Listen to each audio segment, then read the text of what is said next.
Now, if you've ever lost a valuable piece of jewellery, our next story proves that these things do turn up eventually. Unfortunately, the owner of a silver bracelet lost near Lymm is no longer around. It disappeared 2,000 years ago and was found in a field. So who gets to keep it? The Queen. As Stuart Flinders reports.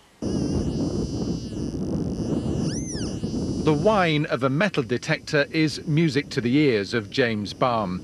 Here on the border between Greater Manchester and Cheshire, near the village of Warburton, you'll find him most weekends. And most weekends, his field study proves fruitless.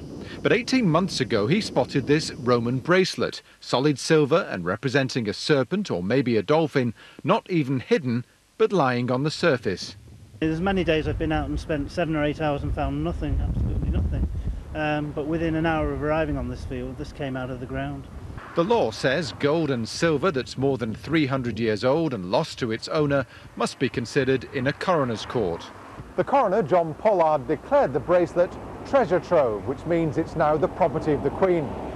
He recommended it go on display at Warrington Museum rather than somewhere in the south of England. But what does the man who found it get out of all this?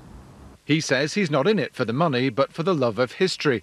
But once the bracelet's been valued by the British Museum, he and the owner of this land will be compensated.